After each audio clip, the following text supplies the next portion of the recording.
Au nom du Père, du Fils et du Saint-Esprit. Amen. Mes très chers frères et sœurs, nous célébrons Saint Tugdual, le jeune, en opposition avec Saint Tugdual l'Ancien, qui est un des 7 saints fondateurs de la Bretagne. Saint Tugdual le jeune est, lui aussi, un fondateur,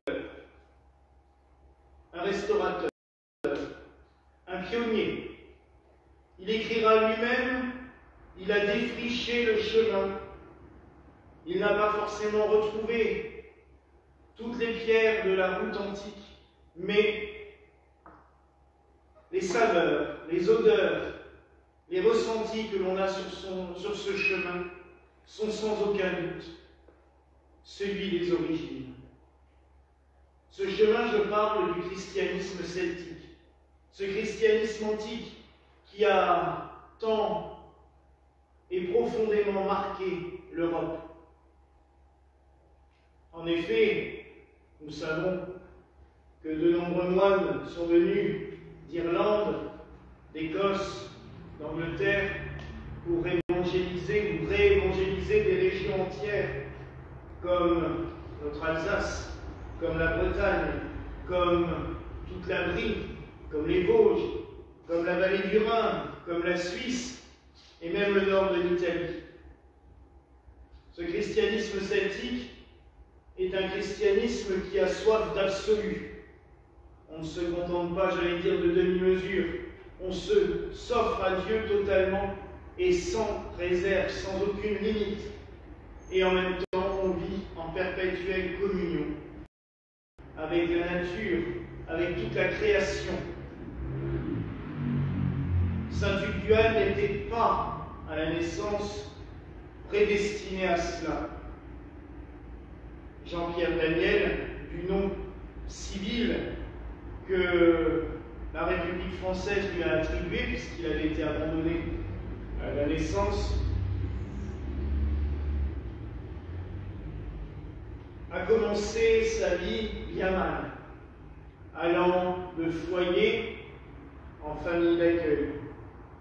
Puis, en 1939, comme beaucoup de jeunes hommes, il est parti à la guerre.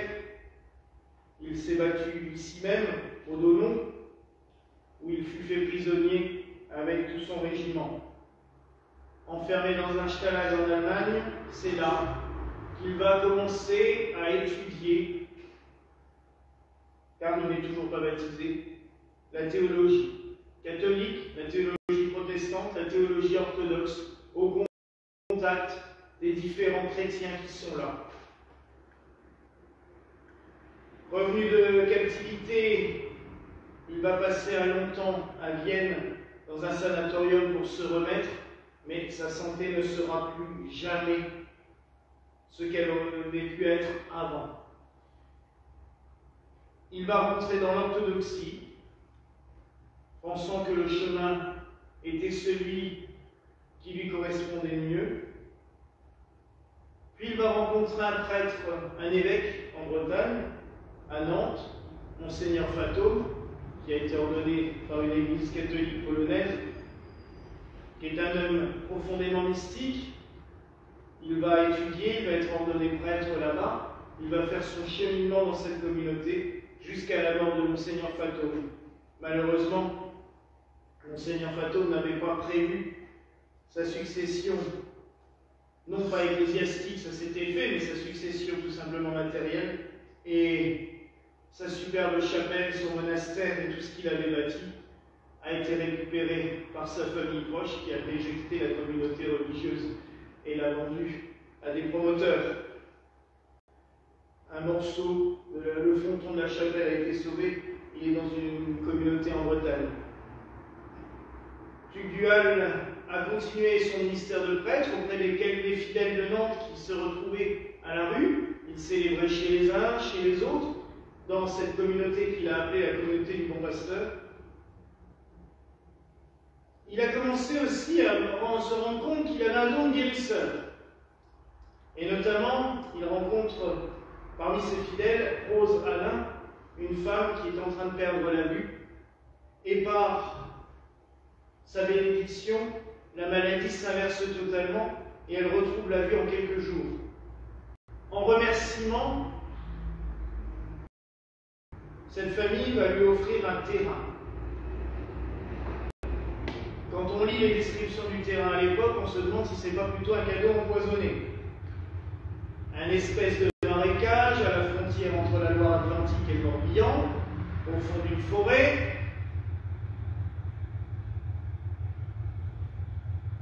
Tugdual dit même que quand on y va certains jours, on s'enlise jusqu'aux genoux. Donc, le terrain n'est pas forcément ce qu'il y a de plus adapté, mais il se sent poussé en 1955 à s'installer là-bas. Il essaye d'assécher une petite partie. Plus tard, il va réussir à assécher une grande partie. Il va construire une cabane en branchage. Et il se fait ermite. Et c'est là qu'il se rend compte qu'il reprend la tradition des anciens moines bretons ou irlandais qui vivaient en ermite dans toutes ces contrées bretonnes. Et il se sent poussé à restaurer ce christianisme, cette tradition celtique dans le christianisme. C'est à cette période-là aussi qu'il rencontre l'église gallicane, notre église, et notre patriarche de l'époque, Monseigneur Irénée d'Echeval, qui se prend d'affection pour lui, qui le consacre abbé, pour restaurer un ordre monastique celtique, l'ordre de Saint-Colomban, dont notre père Glenn est l'actuel abbé, et plus tard, 2 ans plus tard, en 1957, il va le consacrer évêque, avec mission de restaurer l'église celtique. Tugdual va s'atteler à cette tâche avec force et vigueur. Peut-être un peu trop de vigueur à certains moments. Hier soir, en rigolant, quand j'en parlais justement avec Père Glenn, je disais « Demain, nous célébrons Saint Tugdual le coléreux », parce qu'il était connu pour des colères monumentales et assez importantes et très fortes. Mais il était tout entier. Il se consacrait à Dieu, à sa mission tout entier. Il va consacrer 2 disciples, 2 évêques, Monseigneur Intu et Monseigneur Gall, qui sera mon père spirituel longtemps après, puisque je l'ai rencontré en l'an 2000. Il va y avoir beaucoup de communautés, beaucoup de prêtres. La fin de Saint Tugdual sera un peu plus difficile, car son caractère va faire que, tout doucement, les gens vont s'éloigner. Et plus il s'enferme dans la maladie, plus il va s'enfermer dans une sorte de solitude. Et les 2 dernières années de sa vie vont être pénibles, physiquement et moralement. Mais elles vont aussi lui permettre de vivre une expérience surnaturelle. On va retrouver, après sa mort, des cahiers manuscrits, une quinzaine, où il n'y a pas une rature et où c'est écrit du haut de la page jusqu'en bas. Il n'y a pas 1 millimètre d'espace libre. Où il va écrire ce qu'il va vivre pendant 1 mois. Pendant 1 mois, il dit « Je n'ai plus rien mangé, plus rien bu. Je me sentais en permanence dans la présence de Dieu. Il était là, et j'étais en lui, avec lui, et tout le reste n'existait plus. » Et il a écrit donc tous ses ressentis à partir de cela. C'est proprement bouleversant. Tugdual va écrire beaucoup d'autres choses, des lettres pastorales, des prières. Nous avons la chance, en plus d'avoir des reliques de lui ici, d'avoir plusieurs manuscrits en bas, aux archives, qu'il a écrits de sa main, des poésies, des espèces d'ordonnances sur l'église celtique à transmettre, beaucoup de choses qui sont à recopier et à diffuser maintenant. Il y a encore beaucoup de travail de ce côté-là. Et c'est là où je veux en venir, parce que donc, Monseigneur Tugdual va mourir en 1968. Sur le coup, il n'y aura aucune succession. Monseigneur Étude et Monseigneur Gall vont continuer la mission d'église celtique, mais l'Ermitage va être abandonné, et c'est que 10 ans plus tard que 3 moines vont s'installer sur cet Ermitage, vont le rebâtir, vont le reconstruire. Maintenant, il a été reconstruit de manière très imposante. Et ils vont continuer, essayer de continuer l'esprit de Monseigneur Tugdual. D'un autre côté, Monseigneur Gall, son disciple, et Monseigneur Étude vont aussi essaimer, continuer à transmettre ce qu'ils ont reçu de Tugdual. Saint Tugdual va être canonisé par l'Église celtique et par les Églises sœurs en 1996. Mais malheureusement, à part transmettre ce qu'il a écrit, il manque quelque chose.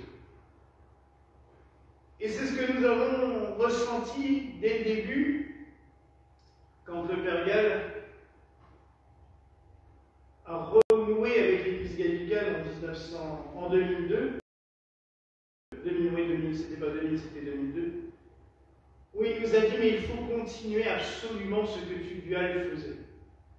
Et pas juste faire les belles présentations de ce qu'il a écrit, mais aller au fond des choses.